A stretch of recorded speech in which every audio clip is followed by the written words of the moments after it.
Hi, and thanks for your interest on the Certified Strength and Conditioning Coach proposal.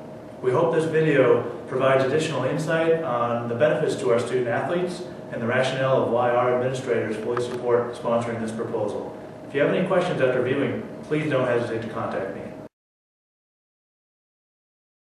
I think it gives you an advantage to be able to work with your strength coach or certified strength coach in the off season, and if you're willing and you really want to have a strength coach there working with you, you have that available, and it's not something you can't do. It's not mandatory, you don't have to do it, but the option's there to do it.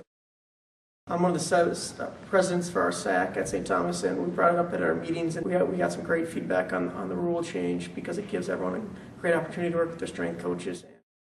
I think it would be nice to have someone on campus, close to where all the student athletes are to work with in the off season, and so you can build a relationship with them, and you can really have a trusting relationship where you don't really need to feel that you need to go off campus and find a strength coach on your own where maybe that wouldn't be as safe.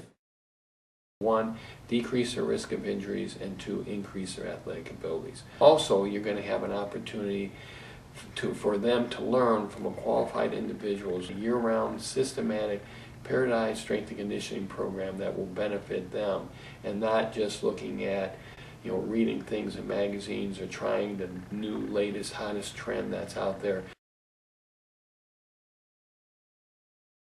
And you have someone who the institution is determined is an expert in the field, so their ability to design a program, not just sports specific, but individual specific to them to fit their needs, instead of going off campus where they may be communicating or be involved with somebody who, again, may not know them.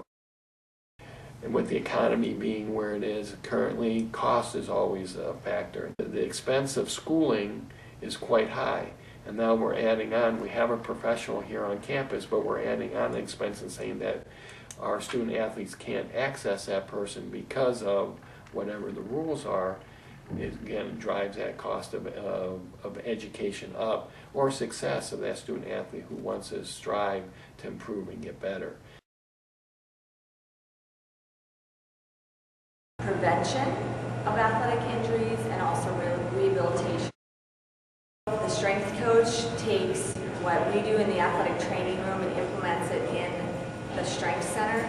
That gives the advantage to the student athletes. From a preventative standpoint, we use our strength and conditioning coach in some preseason screenings. The strength coach brings huge components to the strength center: safety and education. These athletes don't come into their preseason in shape physically. The opportunity for them to work with the strength coach in the off-season will definitely decrease the possibility for injury.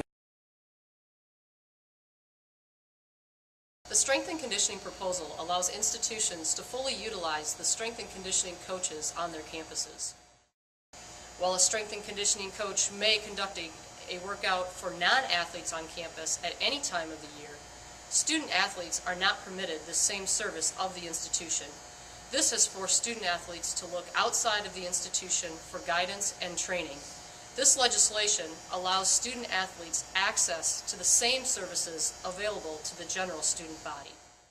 The strength and conditioning coach's ability to conduct voluntary off-season workouts provides a safe environment for student athletes in strength training, plyometric work, and cardiovascular conditioning.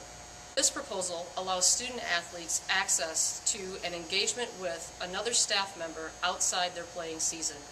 This engagement can be a factor in the recruitment and retention of students, as well as monitoring their success in conditioning, academically, and socially.